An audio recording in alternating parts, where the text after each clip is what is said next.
नमस्कार,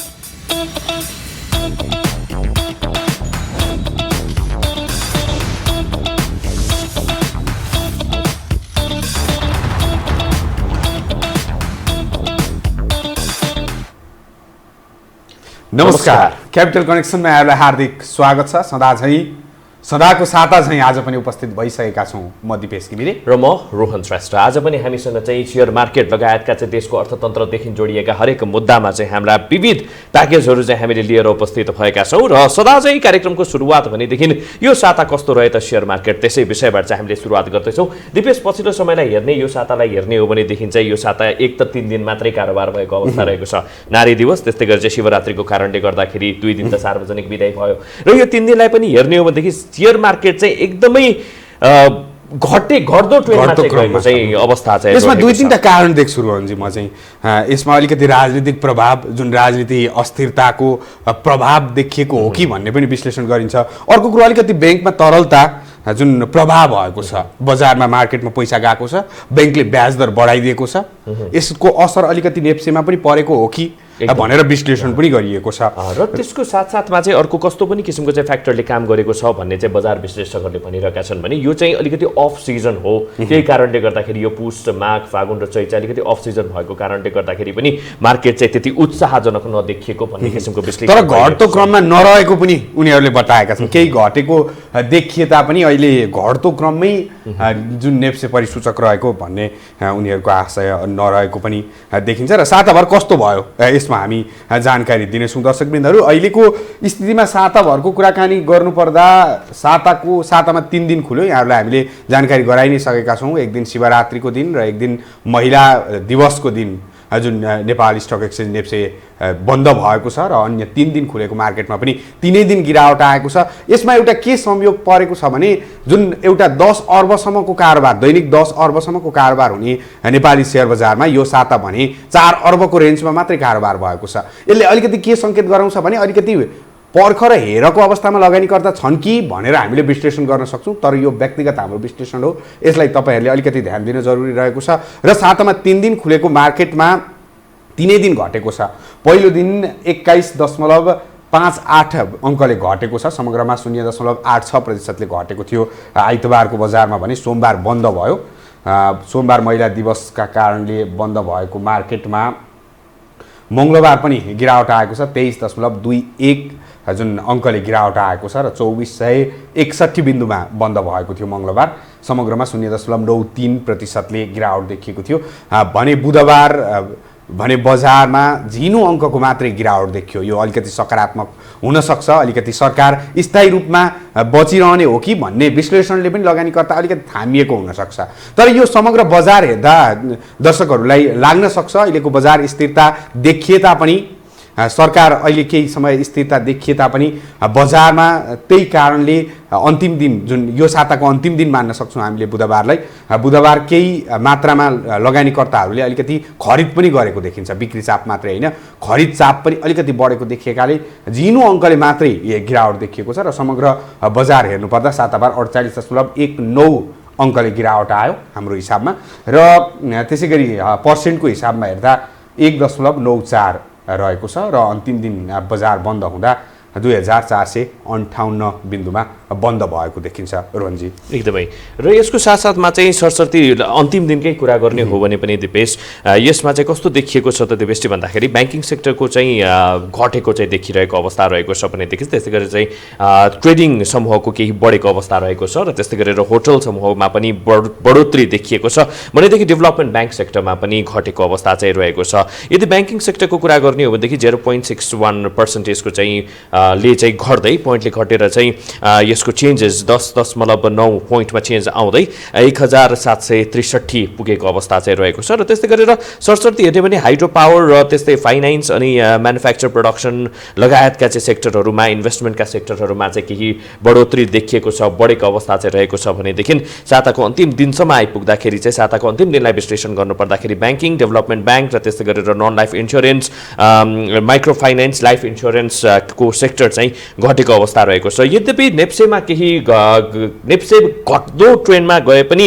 अन्तिम दिन भने सेन्सिटिभ इन्डेक्स क वर्गको कारोबार मापन गर्ने सेन्सिटिभ इन्डेक्समा केही बढेको अवस्था चाहिँ रहेको छ भनेदेखि त्यस्तै गरेर एकदमै तपाईँको भन्नुपर्दाखेरि यो टर्नओभरको आधारलाई हेर्ने हो भनेदेखि चाहिँ सबैभन्दा बढी एनटिसिमको चाहिँ टर्नओभर देखिएको अवस्था रहेको छ र निफ्रा त्यस्तै गरेर चाहिँ अरुण भ्याली लगायतका चाहिँ कम्पनीहरूको पनि टर्नओभर चाहिँ देखिएको अवस्था रहेको छ र यदि कमाउने र गुमाउने कुरा गर्ने हो भनेदेखि चाहिँ सकारात्मक सर्किट लागेकोमा चाहिँ चन्द्रागिरी हिल्स सहित घलेम्दी र नेपाल हाइड्रो डेभलपर गरेर चाहिँ तीनवटा कम्पनी देखिएको रहेको छ भनेदेखि घट्ने ट्रेन्डमा जानेमा चाहिँ रैदाङ हाइड्रो पावर र माथिल्लो लघुविद्युत अनि शिखर इन्स्योरेन्स लगायतको चाहिँ सेयर मूल्य 4% चाहिँ घटेको अवस्था रहेको छ दिपेश। त्यसै गरी साताकै कुराकानी गर्नुपर्दा एउटा अलिकति लगानीकर्ताहरूको चासोको विषयवस्तुमा पनि हाम्रो सामाजिक सञ्जालहरूमा पनि कमेन्ट गरिरहनु भएको थियो ग्रिन लाइफको कुराकानी गरौँ। ग्रिन लाइफको जुन मेरो सेयरमा आएको छ तपाईँहरूले पनि चेक गर्न सक्नुहुनेछ। तपाईँहरूलाई परेको छ भने ग्रिन लाइफको आइपिओको रिजल्ट आइसकेर जुन मेरो सेयरमा आएको छ र सूचीकृत नेप्सेमा भइसकेको छैन। नेप्सेमा ओपनिङ प्राइस कति हुन्छ भनेर तपाईँलाई विश्लेषण चाहिराखेको छ भने हाम्रो विश्लेषणमा रोहनजी 79 रुपियाँदेखि 79 रुपियाँदेखि 298सम्म हुन्छ कि भनेर हामीले विश्लेषण गरेका छौँ। लगभग 298 300 को रेन्जसम्म र 100 देखि भनौँ न 79 देखि 300 को बिचमा हुन्छ र यसमै चाहिँ बजार खुल्छ र त्यसपछि उतार चढाव के हुने हो हामी यहाँलाई जानकारी अलिकति अब यो ज्योति लाइफको पनि यसपालि चाहिँ आइपिओमा चाहिँ एकदमै रेकर्ड ब्रेक भएको किसिमका चाहिँ समाचारहरू पनि आएका थिए दिपेश हैन। अब इन्स्योरेन्सको प्रबन्धक चाहिँ एनएमबी क्यापिटलको ले दिएको अनुसार चाहिँ 18,04,648 जनाको चाहिँ आवेदन परेको थियो भन्ने किसिमको चाहिँ कुराहरू आइरहेका छन्। यी त रहे साताभरिको चाहिँ सेयर बजार सम्बन्धी चाहिँ थोरै छलफल। हामीले साताको सेयर कस्तो रह्यो त भनेर पनि एउटा रिपोर्ट तयार गरेका छौँ। सो रिपोर्ट अब यहाँहरूको लागि हाम्रो तर्फबाट।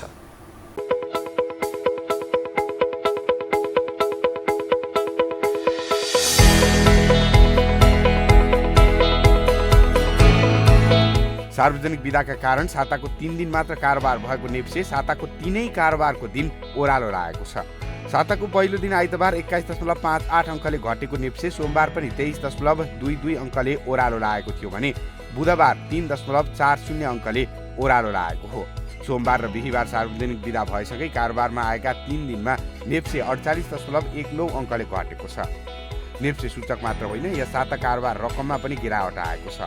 आइतबार 5 अर्ब 54 करोड रुपियाँको सेयर कारोबार भएको बजारमा मङ्गलबार 4 अर्ब 75 करोड 27 लाख बराबरको सेयर कारोबार भएकोमा बुधबार कारोबार रकम 4 अर्ब 10 करोडमा कुम्चिएको छ।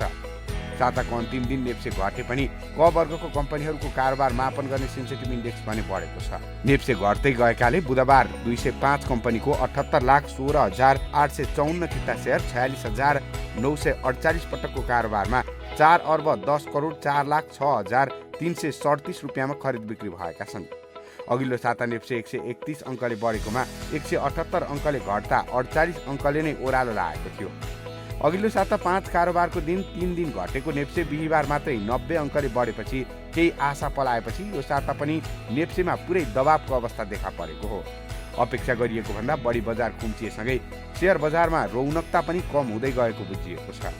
सेयर मार्केटमा आएको गिरावट र घट्दै गएको कारोबार रकमका कारण केही अल्पकालीन लगानीकर्ताले नाफा सुरक्षित गरी बाहिरिएका छन् भने बैंकिङ प्रणालीमा खुम्चिदो निक्षेप सङ्कलन र आक्रामक रूपमा बढोत्तरी भएको कर्जा लगानीले ब्याज दर बढ्ने सङ्केत देखिएपछि सेयर बजारमा लगानी विस्तार बाहिरिन थालेको जानकारहरू बताउँछन्।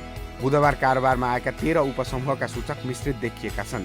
7 उपसमूहको सूचक सकारात्मक रहेको बजारमा 6वटा ऋणात्मक बनेका छन्। व्यापार समूह 8.15% बढेको बजारमा होटल तथा टुरिज्म 2.20%, अन्य र उत्पादनमूलक समूह पनि करिब 2% बढेको छ भने वित्त, लगानी र जलविद्युतको इन्डेक्स सामान्य सकारात्मक रहेको छ। यस दिन निर्जीवन बीमाको इन्डेक्स सबैभन्दा धेरै 1% घट्दा लघुवित्त, जीवन बीमा, बैंकिङ, विकास बैंक र म्युचुअल फन्डको सूचक पनि घटेका छन्। साताको अन्तिम दिन नेपाल टेलिकमको सेयर मूल्य बढेर उच्च कारोबार भएको छ। प्रतिशत 40 रुपियाँ नगद लाभांश प्रस्ताव गरेपछि लाभांशमा लगानीकर्ताको असन्तुष्टिले घटेको कम्पनीको सेयर मूल्य बुधबार 35 रुपियाँ अर्थात् 2.78% बढेर सबैभन्दा धेरै 55 करोड 70 लाख रुपियाँको सेयर कारोबार भएको छ।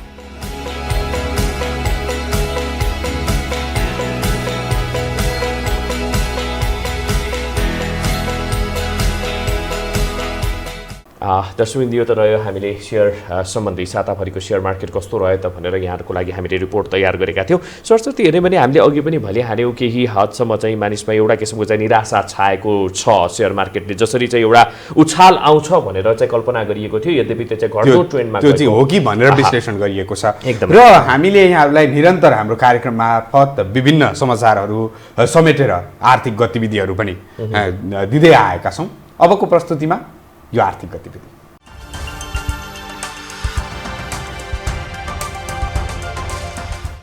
चालू आर्थिक वर्षको 6 महिनासम्ममा क्यूआर कोडबाट करिब 16 लाखवटा कारोबार भएका छन्। नेपाल राष्ट्र बैंकका अनुसार यो अवधिमा क्यूआर कोड मार्फत 5 अर्ब 64 करोड 56 लाख रुपैयाँ बराबरको कारोबार भएको हो। नेपालमा सन् 2017 देखि क्यूआर कोड मार्फत भुक्तानी शुरू भएको हो। पछिल्लो समयमा होटल तथा रेस्टुरेन्टमा हुने भुक्तानीमा यसको प्रयोग बढ्दो छ।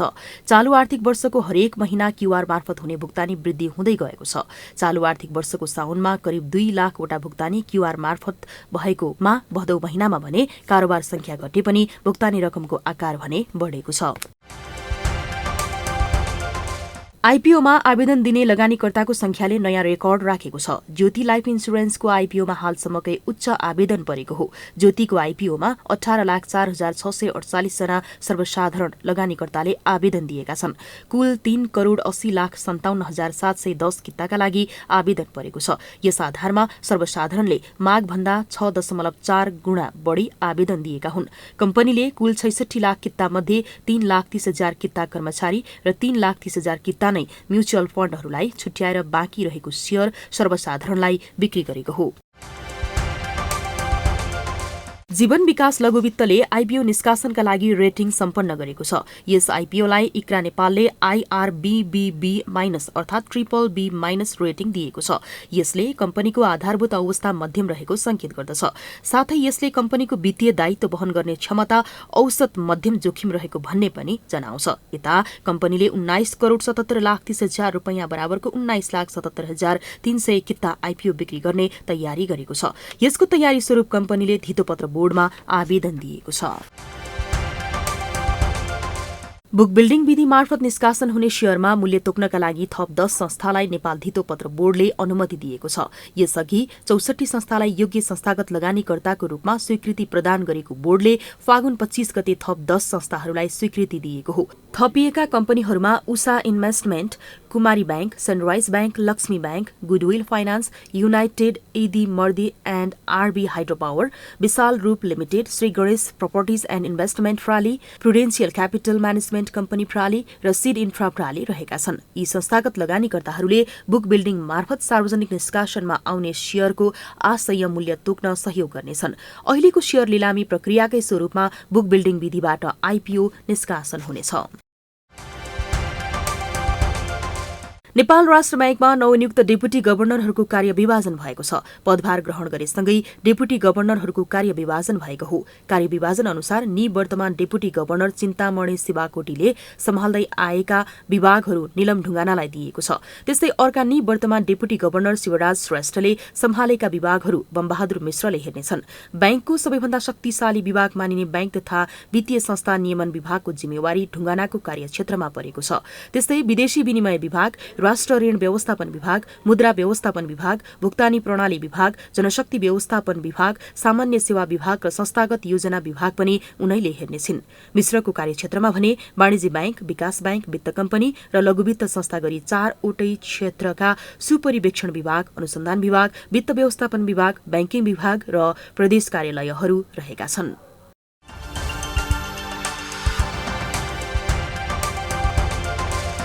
र यो आर्थिक गतिविधि तपाईहरूले हेरिसक्नु भएको छ।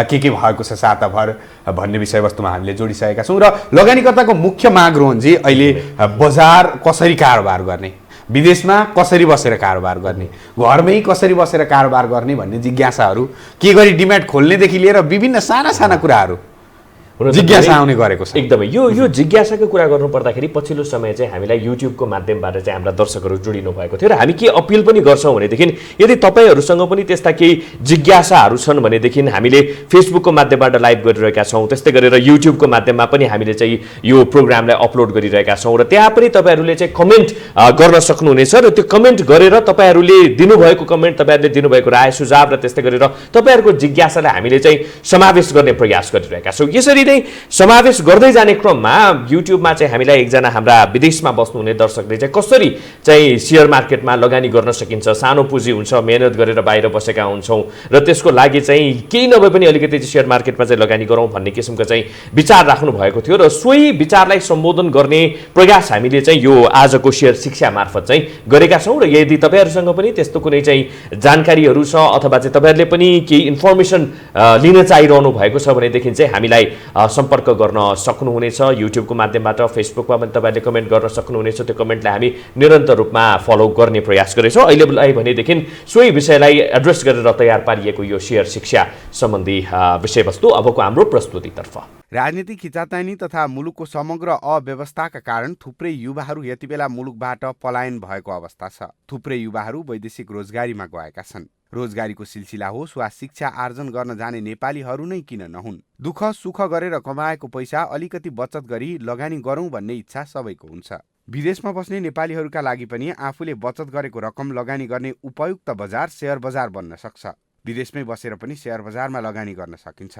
नेपाली शेयर बजारमा कसरी लगानी गर्ने र कसरी बढीभन्दा बढी प्रतिफल प्राप्त गर्ने भन्ने विषयमा नेपाली शेयर बजार सम्बन्धी केही जानकारी भने अवश्य हासिल गर्नुपर्ने हुन्छ। शेयर बजारका विषयमा राम्रोसँग जानकारी प्राप्त गर्न सकिएन भने लगानी डुब्न पनि सक्छ। शेयर बजारमा लगानी गर्दा तत्काल होइन, दीर्घकालीन रूपमा नाफा कमाउने हिसाबले लगानी गर्नुपर्छ। यदि तपाईँहरू पनि विदेशमा बसेर शेयर बजारमा लगानी गर्न चाहनुहुन्छ भने तपाईँहरूका लागि नेपालमा अवस्थित बैंकको बैंक खाता अनिवार्य हुनुपर्छ। त्यसका लागि तपाईँको बैंक खाता खोल्नुपर्ने हुन्छ र त्यो बैंक खातामा पर्याप्त रकम भने हुन जरुरी छ। यसको साथै तपाईँका लागि डिमेट खाता पनि चाहिन्छ। डिमेट अकाउन्ट भएकै बैंकले तपाईँलाई सीआरएन नम्बर पनि उपलब्ध गर्छ, जुन नम्बरको माध्यमबाट तपाईँले शेयर किनबेच गर्न सक्नुहुनेछ। थुप्रै बैंकले सीआरएन नम्बर अनलाइन मार्फत पनि उपलब्ध गराउँछन्। आइपिओ मात्र नभएर दोस्रो बजारमा पनि तपाईँ आफ्नो लगानी बढाउन चाहनुहुन्छ भने ब्रोकरको माध्यमबाट तपाईँ शेयर खरिद बिक्री गर्न सक्नुहुनेछ। यदि आफै गर्न चाहनुहुन्छ भने अनलाइन ट्रेडिङ सिस्टम टिएमएसबाट पनि तपाईँहरू शेयर कारोबार गर्न सक्नुहुनेछ। यदि आइपिओमा लगानी गर्ने हो भने सम्बन्धित कम्पनीको निष्कासन गरेको आह्वान पत्र बमोजिम कारोबार गर्न सकिनेछ। यसरी तपाईँ विश्वको जुनसुकै कुनामा भए पनि नेपालको शेयर बजारमा लगानी गर्न सक्नुहुनेछ। तर लगानी गर्नु पूर्व शेयर बजारको राम्ररी जानकारी लिनु अत्यन्तै आवश्यक भने रहेको छ। दिपेश, यो त रह्यो शेयर शिक्षा सम्बन्धी चाहिँ हाम्रो प्याकेज रहेको थियो। अब आउने पालो भएको छ क्यापिटल इन्फोको। हरेक साता चाहिँ हामीले चाहिँ विभिन्न व्यक्तिहरूलाई, विभिन्न व्यक्तित्वहरूलाई, शेयर मार्केटका जानकारहरूलाई हाम्रा दर्शकहरूको लागि उहाँहरूको भनाइ जस्ताको तस्तै रूपमा प्रस्तुत गर्ने प्रयास गरिरहेका हुन्छौँ। र दर्शकबिन्दहरू तपाईँहरूलाई जिज्ञासा राख्न सक्छ आज को हुनुहुन्छ भन्ने। तपाईँहरूले आजको कार्यक्रममा देख्न सक्नुहुनेछ विष्णुप्रसाद बस्याललाई। विष्णुप्रसाद बस्यालको कुराकानी गर्नुपर्दा उहाँ एउटा प्राविधिक विश्लेषक हो। बजार कतातर्फ जान्छ उहाँले अब यहाँहरूलाई जानकारी दिनुहुनेछ। विष्णुप्रसाद बस्याल शेयर बजारका विश्लेषक। विक्रम सम्मत 2036 सालमा च्याङ्जाको गल्याङमा जन्मेका विष्णुप्रसाद बस्याल विगत 13 वर्षदेखि अनवरत रूपमा शेयर बजारमा लाग्दै बजारको मिहिन विश्लेषण गर्दै आउनु भएको छ। हाल Basyal market Pandit Capital and Merchant Banking लिमिटेडको निर्देशकको रूपमा रहेका छन्। 18 वर्ष भारतमा बसेका उनले भारतीय ब्याङ्किङ क्षेत्रबाट आफ्नो करियर अघि बढाएका थिए र सन् 2008 देखि 18 सम्म भारतीय शेयर बजारको विश्लेषण गर्दै भारतीय बजारको सटीक विश्लेषक बनेका बस्याल 2018 मा नेपाल फर्किए। नेपाल फर्किएसँगै उनी नेपाली शेयर बजारमा प्रवेश गरे। यससँगै उनले नेपाली शेयर बजारको पनि खारिएका विश्लेषकको रूपमा आफ्नो पहिचान बनाउँदै गए। क्यापिटल कनेक्सनको आजको यस श्रृङ्खलामा उनै शेयर बजार विज्ञको विश्लेषण जस्ताको तस्तै रूपमा प्रस्तुत गर्दैछौँ। नमस्कार, म Bishnu Prasad Basyal, chartered financial analyst. यो हो टिभीको क्यापिटल कनेक्सन भन्ने प्रोग्राममा म आज तपाईँलाई नेपालको क्यापिटल मार्केटको बारेमा सर्ट टर्म कस्तो खालको आउटलुक छ र लङ टर्म पर्सपेक्टिभबाट कस्तो खालको आउटलुक छ र साथसाथै विभिन्न इन्डिसेसहरूको बारेमा डिस्कसन गर्नेछु। पहिला त हामी सरसर्ती हेर्दाखेरि नेपालको जुन चाहिँ ओभरअल इन्डेक्स हो नेप्से को बारेमा हामी डिस्कसन गरौँ। नेप्सेको बारेमा डिस्कसन गर्दाखेरि अहिलेको जुन अवस्था देखिएको छ हामीले हेर्ने हो भने फेब्रुअरी 21 को यसले लगभग 2670 को हाई लगाइसकेपछि त्यसपछि बजार चाहिँ हामीले पछिल्लो 14 दिनसम्ममा डाउनवर्ड आइराखेको हामीले देखिराखेका छौँ। अहिलेको अवस्थामा लास्ट हामीले बुधबारको ट्रेडिङ सेसनको क्लोजिङ प्राइस हेर्ने हो भने 2458 को क्लोजिङ प्राइस देखिएको छ र त्योभन्दा पहिला बजारलाई हामीले एक्ज्याक्टली हेर्ने हो भने हाम्रो 3 मार्च को लगभग 2391 को लो लगाइसकेपछि अहिले बजार चाहिँ केही साइडवेज करेक्सन्समा गएको हामीले देखेका छौँ र त्यो साइडवेज करेक्सनलाई सरसर्ती हामीले सर्ट टर्म पर्सपेक्टिभबाट हेर्ने हो भने छोटो समयमा अल्पकालीन रूपमा चाहिँ बजार कस्तो हुन्छ भनेर हामीले हेर्ने हो भने अहिलेको लागि तुरुन्तै आइतबार अनवर्ड बजार चाहिँ केही माथि जाने देखिन्छ र त्यो क्रममा माथि जाँदाखेरि लगभग 2570 2580 सम्म जाने देखिन्छ भने अबको यदि 3-4 महिनाको हामीले एउटा पिरियडलाई हेर्ने हो भने 3-4 महिनाको पिरियडमा बजार लगभग करेक्सन मोडमा नै र त्यो करेक्सन आउँदाखेरि कतिसम्म आउन सक्छ भनेर हामीले हेर्ने हो भने नेप्सेको हिस्टोरिकल ब्याकग्राउन्डलाई हामीले चेक गर्दाखेरि जुन 2012 को जुन र्याली थियो त्यही र्याली अनुसार नै अहिलेको र्यालीलाई पनि कम्पेयर गर्ने हो भने लगभग 21-2200 को रेन्जसम्ममा जुन 2021 सम्ममा बजार आउन सक्ने पनि देखिन्छ भने यदि यो बजारले लगभग 2300 को रेन्जबाट केही सपोर्ट लिएर केही समय साइडवेज करेक्सन जान्छ र केही समय चाहिँ मार्केटले तलमाथि गरिराख्छ भने त्यो जुन जुनसम्मको फल आउने भनेर मैले एक्सपेक्ट गरिरहेको छु त्यो फल चाहिँ अहिले तुरुन्तै नआएर एकपटक मार्केटले लगभग 27-2800 को रेन्ज लगाइसकेपछि त्यसपछि फेरि 3-4 महिनाको लागि चाहिँ डाउनवर्ड करेक्सन आउन सक्ने सम्भावना देखिन्छ र लङ्गर टर्म पर्सपेक्टिभबाट यदि हामीले नेप्सेलाई हेर्ने हो भने हामीले हिस्टोरिकल ब्याकग्राउन्डमा हाम्रो बुल र बियरको साइकललाई एनालाइसिस गर्दाखेरि हामीले पछिल्लो क्रममा हामीले के देखेका छौँ लगभग 40-42 महिनाको बियर मार्केट अनि त्यसपछि 52 महिनाको बुल मार्केट यो बारम्बार हामीले पछिल्लो 2वटा बुल र बियरका इन्स्टेन्सहरूमा हामीले देखिसकेका छौँ र त्यही क्रमले हेर्ने हो भने 2016 मा 1888 को हाई लगाइसकेपछि 42 महिनाको बियर मार्केट पछि लगभग 1100 को लेभलमा लो लगाएर अहिले बजार माथि गइराखेको स्थिति देखिएको छ र लङ टर्म पर्सपेक्टिभबाट हेर्दाखेरि लगभग 52 महिनासम्ममा यो बजारले बुलिश जर्नी नै राख्न सक्ने सम्भावना देखिन्छ। सर्ट टर्ममा केही तलमाथि फ्लक्चुएसन्सहरू हुन सक्छ, 3-4 महिनाको करेक्सन्स पनि आउन सक्छ भने लङ टर्ममा हेर्ने हो भने 52 महिनाको बुल मार्केट चाहिँ हामीले देख्न सक्छौँ। अब यो 52 महिनाको बुल मार्केटमा हामीले हेर्ने हो भने पछिल्लो चरणमा बजारहरू कसरी बढिराखेको थियो 5 देखि 6 गुणा कमसेकम बजार बढेको हामीले देखेका छौँ आफ्नो लोबाट। त्यो हिसाबले हामीले हेर्ने हो भने 2012 देखि 2016 सम्ममा लगभग 6 गुणा बजार बढेको थियो, 300 बाट 1800 पुगेको थियो र त्यही इन्टेन्सिटीमा त्यही हिसाबले नै अहिले पनि बजार बढ्छ भनेर यदि हामीले एक्सपेक्टेसन लगाउने हो भने 6000 भन्दा माथिको इन्डेक्स 2024 को मिडसम्ममा हामीले देख्न सक्ने यो चाहिँ लङ टर्म पर्सपेक्टिभ हो। त्यही भएर अहिले यदि बजार अघिल्लो 3-4 महिनाको लागि डाउनवर्ड ट्रेन्डमा हुन्छ भने हामीले इन्डेक्स का राम्रा कम्पनीहरू छनौट गरेर जसका राम्रो कमाईको रेसियोहरू छ, नेट प्रॉफिट मार्जिन जसको राम्रो छ र भविष्यमा ती कम्पनीहरूले अझै कमाउन सक्ने सम्भावना भएका कम्पनीहरूलाई सिलेक्ट गरेर यदि हामीले त्यो पिरियडसम्म बजार राख्यौँ, त्यो पिरियडसम्म हामीले इन्भेस्टमेन्ट गर्यौँ भने चाहिँ डेफिनेटली एउटा लङ टर्म पर्सपेक्टिभबाट राम्रो रिटर्न चाहिँ हुन सक्ने स्थिति देखिएको छ। र ओभरअल यो त नेप्सेको बारेमा भयो। हामीले अरू इन्डिसेसको बारेमा कुरा गर्दाखेरि ब्याङ्किङ सेक्टरलाई हेर्ने हो भने पनि फेब्रुअरीमा लगभग 1940 को हाई लगाइसकेपछि अहिले फेरि 1763 मा ट्रेड गरिरहेको छ। तुरुन्तै हामीले सपोर्ट खोज्दाखेरि 1700 मा यसको सपोर्ट देखिएको छ भने अलिकति लङ टर्म प्रोस्पेक्टिभबाट हामीले सपोर्ट यसलाई हेर्ने हो भने 1650 तिर यसको सपोर्ट देखिएको छ। 1650 या 1600 को रेन्जबाट फेरि यसले पनि लङ्गर टर्ममा चाहिँ अलिकति माथि जान सक्छ भने अहिले तुरुन्तै एक आध हप्ताभित्रमा नै के हुन सक्छ भनेर हामीले भन्ने हो भने लगभग 1850 सम्ममा आइतबार अनवर्ड चाहिँ अलिकति बजार माथि जान सक्ने सम्भावना बढेर गएको छ।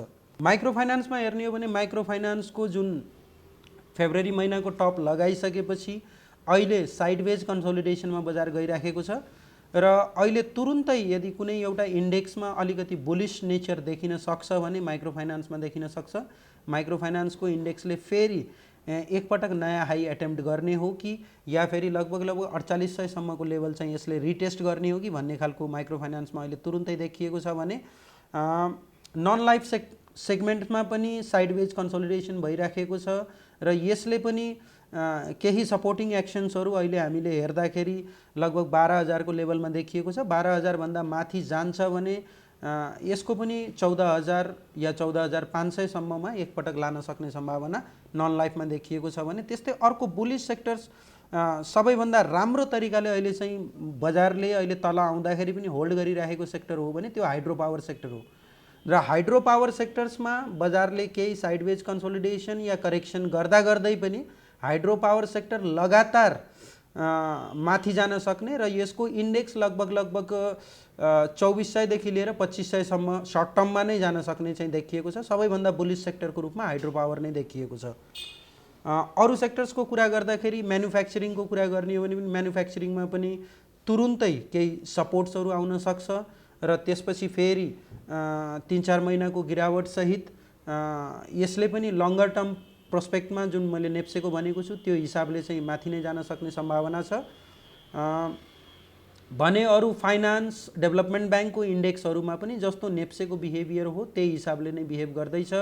लाइफ इन्सुरेन्स सेक्टर पनि केही करेक्सन चाहिँ अघिल्लो 3-4 महिनामा आउन सक्ने सम्भावना छ। त्यसपछि ओभियसली यसले पनि माथिको जर्नी नै समात्ने हो। ओभरअल मैले बजारको बारेमा भन्दाखेरि तपाईहरुलाई भनिसकेँ यो जुन 42 महिनाको बियर मार्केट आइसकेपछि 2016 देखि 1888 को लेभलदेखि अब यो 52 महिनाको बुलिश मार्केटको साइकल सुरु भइसकेको हो र यो क्रममा बीचमा बजार सिधा माथि जाने गर्दैन, तलमाथि भइराख्छ र त्यो तलमाथि हुने क्रममा यो बजार अहिले लगभग 130-125% को राइज भइसकेपछि हामीले लकडाउन पछि खुलेको बजार 1150 बाट 125% को राइज भइसकेको छ। त्यसपछि अहिले जस्ट यसको एउटा करेक्सन मात्रै हो। यदि 15-20% करेक्सन हुन्छ भने त्यसलाई हामीले एज अ बाइङ अपर्च्युनिटीको रूपमा हामीले हेर्न सक्नुपर्छ। अब बजार करेक्सन्स हुने कारणहरू तपाईले सोध्नुहुन्छ भने त्यसको पछाडि म अरू कुनै कारणमा जान्न, यसको पछाडि प्योरली मैले एज अ बजारलाई मैले बढी चाहिँ टेक्निकल एस्पेक्ट्सबाट हेर्ने भएको हुनाले टेक्निकल्ली बजार चाहिँ जुन छोटो समयमा धेरै लामो राइज गरेको थियो, लगभग 125% को राइज गरेको थियो, त्यहाँबाट लगभग 15-20% को गिरावट चाहिँ टेक्निकल्ली चाहिँ क्लियरली देखिएको थियो। जुन प्राइस र भोल्युमको एक्सन हो त्यसले त्यो देखाएको थियो र त्यही एक्सपेक्टेसन अनुसार नै सर्ट टर्ममा केही समयको लागि चाहिँ बजार करेक्टिभ मोडमा, मैले यसलाई बियरिश भन्दिनँ, यसलाई करेक्सन्सको रूपमा मात्रै लिन्छु, करेक्सन्सको रूपमा चाहिँ बजार जान सक्ने सम्भावना छ भने लङ टर्म प्रोस्पेक्टिभबाट तपाईले चाहिँ निर्धक्क भएर नेपालको क्यापिटल मार्केटमा 2024 को मिडसम्ममा लगानी गर्न सक्नुहुन्छ। यसको इन्डेक्स 2024 सम्मको टार्गेट हामीले क्याल्कुलेट गर्ने हो भने डेफिनेटिभली जुन हिस्टोरिकल डाटालाई हामीले पास्टको डाटाहरूलाई बिलिभ गर्ने हो भने 6000 भन्दा माथि जान सक्ने सम्भावना प्रबल देखिन्छ। अब कम्पनीहरूमा कुनमा लगानी गर्ने भन्ने कुरामा तपाईले आफ्नो पोर्टफोलियो बिल्ड गर्दाखेरि सर्टेन सबै सेक्टर्सको रिप्रेजेन्ट हुने गरी र एज एन इन्डिभिजुअल पोर्टफोलियो बनाउँदाखेरि मैले तपाईलाई रिकमेन्ड गर्छु लगभग 12 देखि 15 वटा स्टकको मात्रै पोर्टफोलियो बनाउनुस्, जसमा पोर्टफोलियोको जुन वेटेज हो लगभग 30 देखि 40% ब्याङ्किङ सेक्टरमा, इन्सुरेन्स सेक्टरमा लगभग 30% को, म्यानुफ्याक्चरिङ सेक्टरमा 10 देखि 15%, अनि त्यसपछि आएर बाँकी रहेको पोर्टफोलियो चाहिँ अरू सेक्टर्समा चाहिँ डाइभर्सिफाई गर्न सक्नुहुन्छ।